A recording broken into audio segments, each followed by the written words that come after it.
How far would you go to protect something no one else can see, but you know could one day save a life?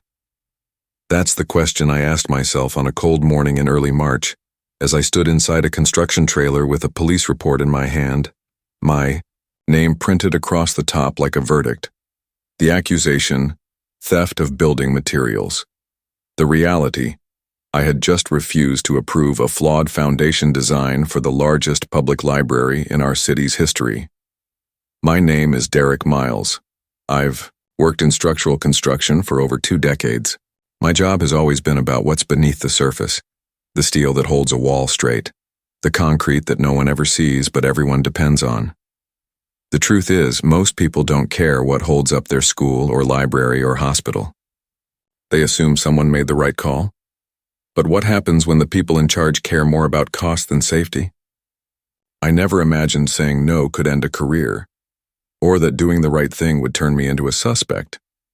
But sometimes, the line between conscience and consequence is thinner than the concrete you're being asked to pour. I wasn't always the guy who double-checked every load ticket or recalculated weight distributions on my weekends. But somewhere along the way, that became who I was. Maybe it started with my father. He was a builder too, a quiet man who believed in getting things right the first time. He died when I was 19, the year I got my first job as a site assistant. A scaffolding collapse took him and 2 other men. Later we learned it happened because someone skipped a final safety check to meet a deadline. I never forgot that. Not just the accident, but how easy it was for everyone to move on. For the company to issue a statement and keep building. For the city to close the file. But not for me. I worked my way up over 20 years, earning every promotion. No shortcuts. From loading rebar in the snow to supervising multi-million-dollar public works projects. For the past 5 years, I've been the senior site manager for Northline Developments, a company that specialized in civic infrastructure across Colorado. I wasn't flashy, but I was dependable. And in our world, dependability was currency. Outside of work, I kept things simple. My wife, Maya, worked nights as a trauma nurse. Toughest person I know. Our son Trevor was 10, all questions and comic books and a strange obsession with bridges. He'd begged me to show him the blueprints for the new library, especially the children's wing. I showed him once, his eyes lit up, and he told me, "This is going to be the best building ever." That building, Boulder Central Public Library, was my most important project to date. A sleek, eco-friendly structure meant to serve the community for decades. It was also my first time working directly under Mitchell Grant, Northline's VP of Development. Mitchell was charming, polished, and obsessed with numbers, especially the kind with dollar signs. We didn't clash at first. In fact, he complimented my attention to detail more than once. But the deeper we got into the project, the more I saw signs he didn't share my priorities. He saw blueprints as suggestions, not contracts. Load-bearing calculations as opportunities for savings. And safety specs? He called them engineering overkill. I'd dealt with corporate pressure before. But something about this job felt different. This time, the risk wasn't just structural. It was personal. The first real warning sign came during a Thursday morning progress meeting. Mitchell was unusually upbeat, clicking through slides about budget adjustments and cost realignment opportunities. Then he dropped the bomb. We're switching to a lighter retaining wall system on the north side of the children's wing. I frowned. That wall was designed to bear both a sloped terrain and part of the roof line, not to mention Colorado's snow loads. The change might save money, but it carried structural risks, especially over time. After the meeting, I pulled him aside. "Mitchell, we need to recheck the load paths. That retaining system isn't rated for the environmental stress we're going to see here. We've got frost heave, snowdrift, plus the slope." He cut me off with a smile that didn't reach his eyes. "Derrick, I appreciate the diligence, but this isn't your call. The supplier is pre-approved by the city and we're still within minimum code." I knew that phrase. Minimum code. It's the line people use when they want to do the least without getting sued. Code doesn't mean safe, I said. It just means legal. Those aren't the same thing. His tone shifted. We're $380,000 over budget. If we don't tighten specs, we lose margin. And if we lose margin, we lose the next bid. You want to keep this company afloat, right? I said nothing. In construction, money talks louder than blueprints. But I kept thinking of Trevor and all the kids who'd use that library.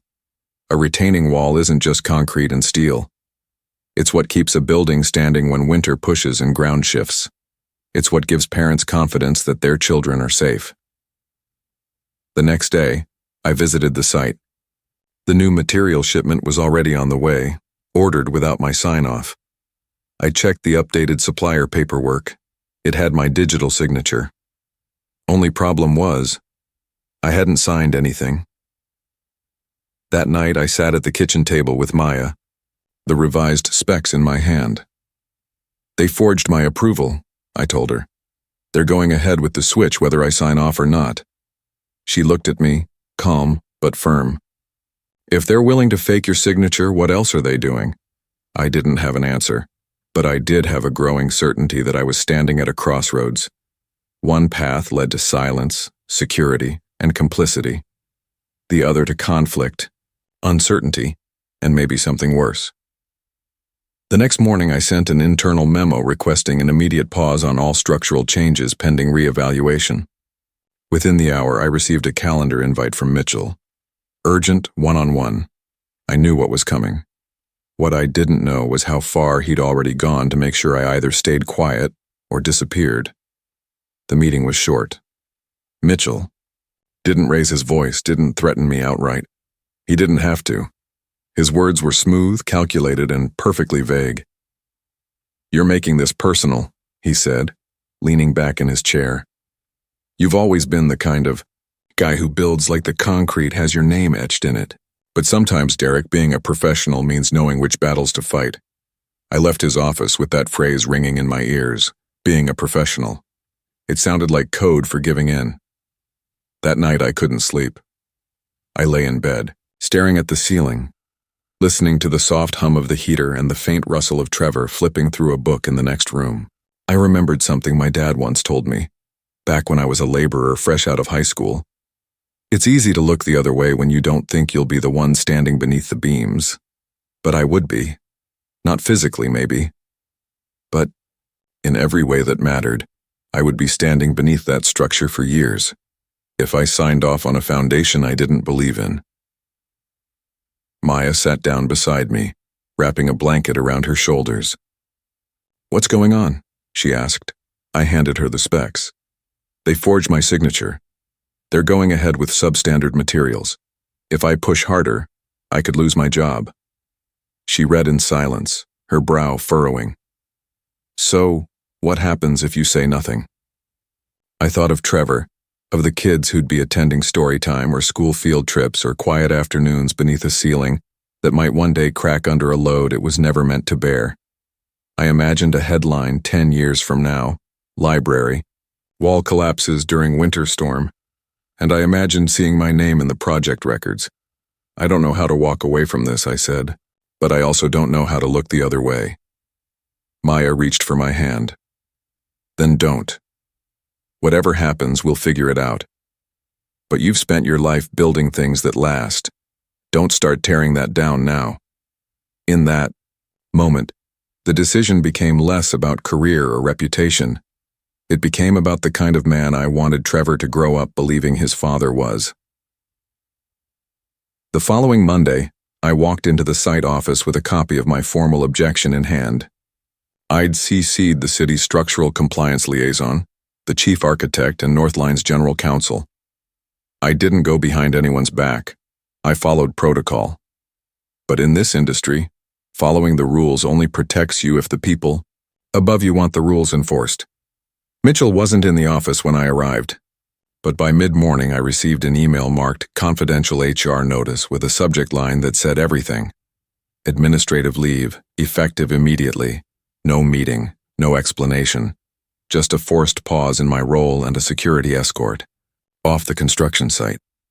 The foreman, a younger guy named Eli who'd been shadowing me for months, looked away as I passed him. No one said a word.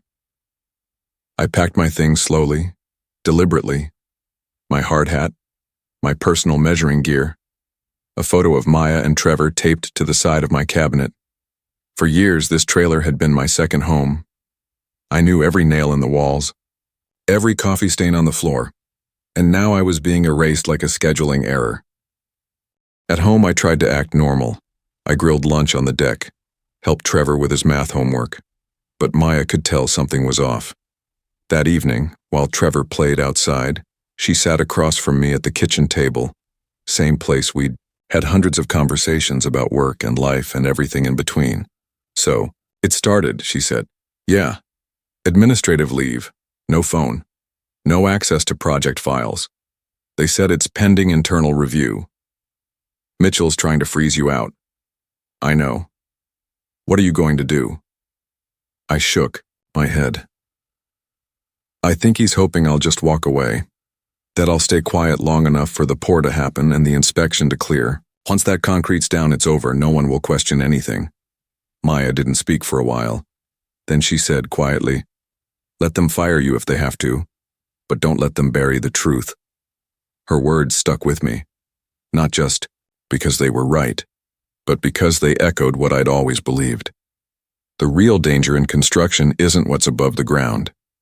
It's what people try to hide beneath it. 3 days into my so-called leave, things took a sharp turn. A white sedan pulled up in front of our house just after lunch. 2 men stepped out, plain clothes, badges clipped to their belts. One introduced himself as Detective Lawson from the Boulder Police Department. The other stood back, saying nothing, just watching. That's when I saw the folder in his hand. "We received a report last week from one of your company's vendors," Lawson said. "They're claiming that over $30,000 worth of construction materials were signed for under your name, but never arrived on site. We'd like to ask you a few questions." For a moment, I thought it was a mistake, some clerical error, a crossed wire in the supplier's system. But when Lawson showed me the delivery forms, with my signature, my ID number, and time-stamped receipts, I realized this was no accident. I hadn't signed any of it. The supplier listed was Northline's secondary concrete vendor, not one I ever worked with directly. The materials? Specialized formwork panels, exactly the kind that had been replaced during Mitchell's redesign of the children's wing. I asked Lawson if they'd checked site logs, surveillance, or my work badge timestamps. He raised an eyebrow. "That's what we're doing now." When the detectives left, Maya sat on the couch, silent. The door had barely shut when she spoke. "They're not just trying to push you out, they're trying to destroy you." I didn't answer. I couldn't.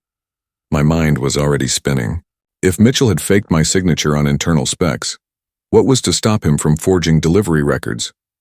If someone inside helped him do it, someone in procurement perhaps, the paper trail would look legitimate.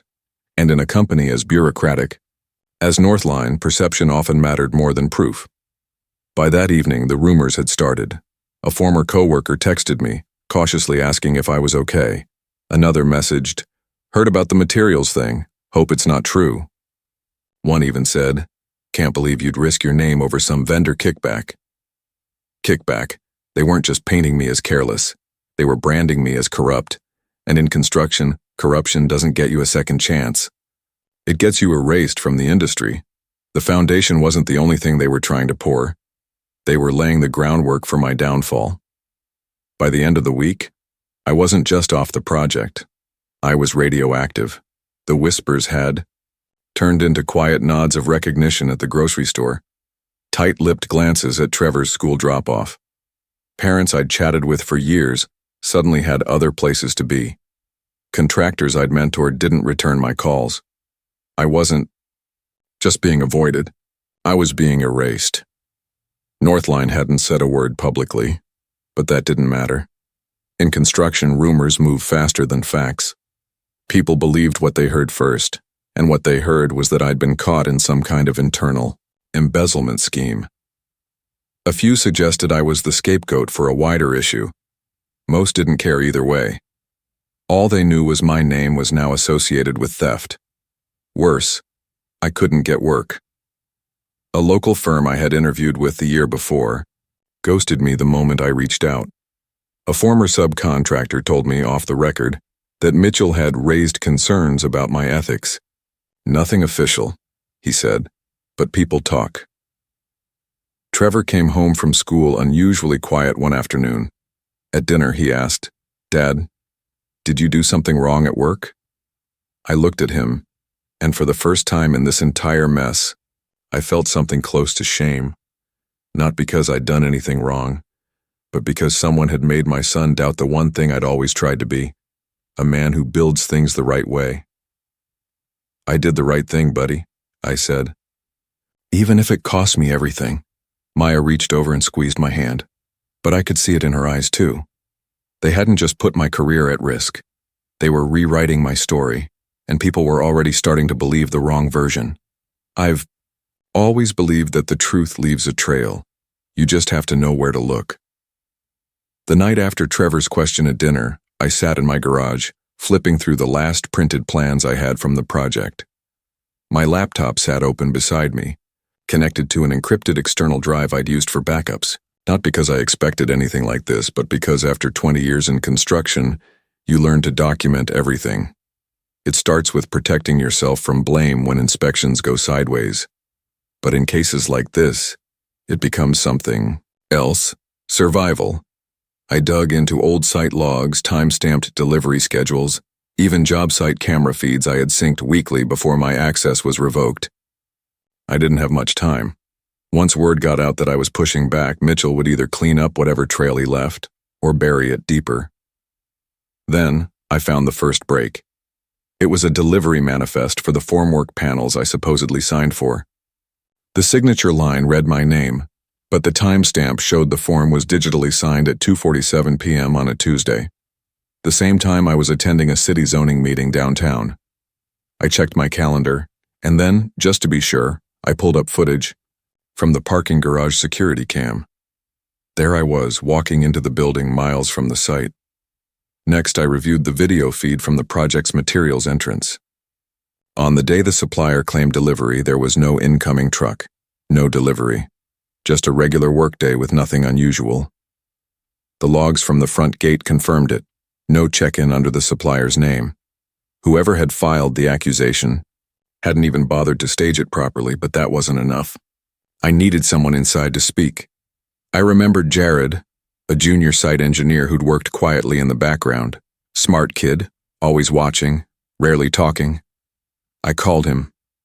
At first he was hesitant, but after a long pause he finally said, "You didn't sign those papers, did you?" "No," I said, "and I can prove it." "I have something too," he said, "an email. Mitchell forwarded me a change order 2 weeks ago. It said you approved the material spec update, but your name was typed, not signed, and the version metadata shows it was edited after you were placed on leave." Jared agreed to send me the file. Piece by piece, the puzzle came together. Internal timestamps, gate logs, archived footage, delivery inconsistencies, forged documents. But it wasn't just about clearing my name anymore. As I dug deeper, I found multiple discrepancies across other orders: cheaper mixes, substituted rebar brands, delayed inspections marked as passed. Mitchell's fingerprints were all over them, and always with plausible deniability. It wasn't a mistake. It was a system. By the end of the week, I had a folder of compiled evidence, screenshots, metadata reports, emails, contractor statements. I included a typed summary with references and timelines. Then I uploaded it all to a secure drive and made 3 copies, one for myself, one for the city's Building Safety Division, and one for someone who still had the power to tell this story right. A young reporter from the Denver Sentinel named Elise Varga had once interviewed me for a piece about sustainable civic design. She knew construction, but more importantly, she asked the right questions. I sent her a message. "Remember that library project we talked about? I have a story, but it's bigger than bad concrete and I can prove it." Elise responded within the hour. We met the next morning at a quiet coffee shop just off Pearl Street. She came alone, notebook in hand, eyes sharp behind simple glasses. I handed her the flash drive and began walking her through the timeline, every document, every forged signature, every corner cut with a spreadsheet to match. She listened carefully, occasionally jotting down a word or a date, but mostly she just let me talk. When I finished, she said, "This isn't just a bad decision. This is systemic fraud." "I know," I said, "and it's going to get someone hurt.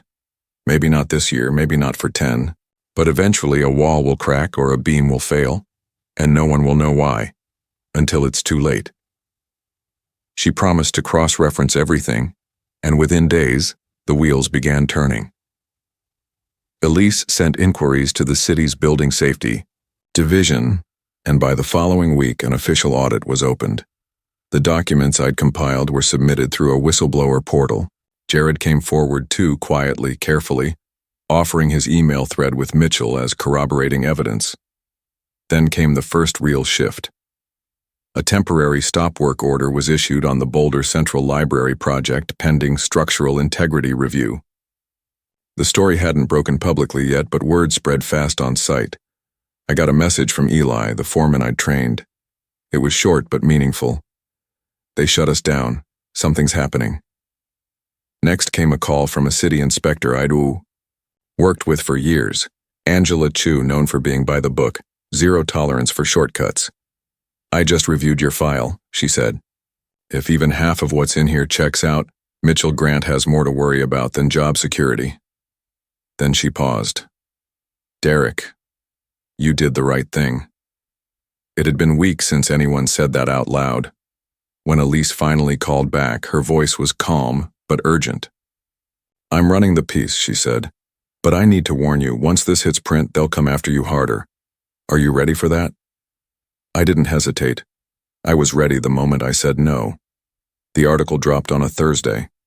Morning front page of the Denver Sentinel. Blueprints and betrayal, how one whistleblower exposed a structural time bomb. Within hours, my phone exploded. Texts, calls, emails, from former colleagues, reporters, even city officials I hadn't spoken to in years. Elise had done her homework. She hadn't just published my evidence.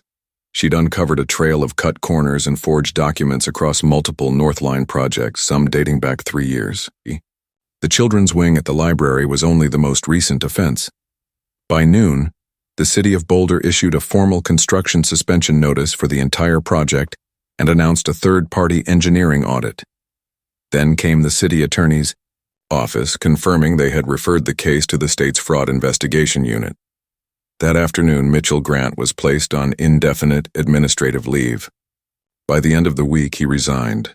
Quietly, no statement, no press, just gone. But it wasn't enough.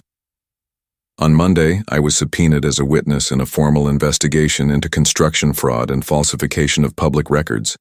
I spent 3 hours walking investigators through everything, from the moment I first raised concerns to the day the detectives showed up at my door. Jared gave a written statement. Angela Chu, the city inspector, submitted a technical report confirming that the altered material specs posed clear long-term safety risks inconsistent with code compliance. The state wasn't just investigating Mitchell. They were looking into Northline's broader practices. 2 other former employees stepped forward anonymously, corroborating similar instances of backdated permits, off-the-record deliveries, and altered inspection timelines, and then came the lawsuits. The city of Boulder filed a civil claim against Northline for breach of contract and endangerment of public property. 2 other municipalities followed. Insurance providers began reviewing active policies. The dominoes were falling. I wasn't celebrating. Not yet. The day Mitchell was called to testify under oath, I stood in the hallway outside the hearing room, holding the binder I'd built with trembling hands. I didn't hate him, not really. What I hated was the culture that allowed people like him to rise by treating safety like a spreadsheet.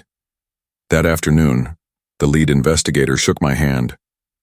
"We can't undo what was almost built wrong," he said. "But thanks to you, we'll make sure what comes next is built right." 2 weeks after Mitchell's hearing, I received a call from the city project board. The voice on the other end was familiar. Harold Vance, a senior project manager I'd worked with years ago on a library renovation downtown. He didn't waste time with small talk. "We're restarting the library project," he said. "New. Contractor. Clean slate. The board wants you on it. As senior construction advisor, you'll have authority to oversee all structural decisions, no interference." For a moment, I didn't know what to say. After everything, I hadn't expected to be invited back. I hadn't expected trust. "I'd be honored," I finally said. The site had changed. The trailers were gone, the signage different. But as I walked through the gravel paths toward the unfinished foundation, something inside me felt grounded again. I reviewed the new specs, upgraded materials, seismic protections reinstated, environmental ratings back to standard. The right way. The way it should have been from the start. That weekend, Maya and Trevor visited the site. Trevor held my hand, staring up at the steel skeleton that would one day house his favorite books. "Is this the same library?" he asked. "Same place," I said. "But this time it's being built on the truth." He nodded, as if that made perfect sense. And in that moment, standing on solid ground, I knew the weight I'd been carrying all those months wasn't just stress or fear. It was the responsibility of building something that lasts, not just in concrete and steel, but in principle. The foundation was new, but the integrity behind it had always been there. In construction, people often say, "What you don't see can't hurt you." But that's a lie, especially when what's hidden holds up everything else. This story was never just about concrete or blueprints. It was about a system that rewards silence and punishes integrity. A system where cutting corners is routine, and where doing the right thing can cost you your job, your reputation, even your peace of mind. But it's also about something deeper. What happens when one person decides that's not good enough? Didn't set out to be a whistleblower. I just couldn't live with myself if I stayed quiet. Because when you build something, you're not just pouring concrete, you're laying down your values. Every beam, every bolt, every decision, seen or unseen, says something about who you are. And sometimes doing the right thing doesn't just save a building. It builds a better one. If this story made you think about the kind of foundations we're all standing on, whether in your work, your community, or your values, drop a comment and let me know. What would you do if you were in my shoes? And if stories like this matter to you, don't forget to subscribe. We've got more truths to uncover, one story at a time.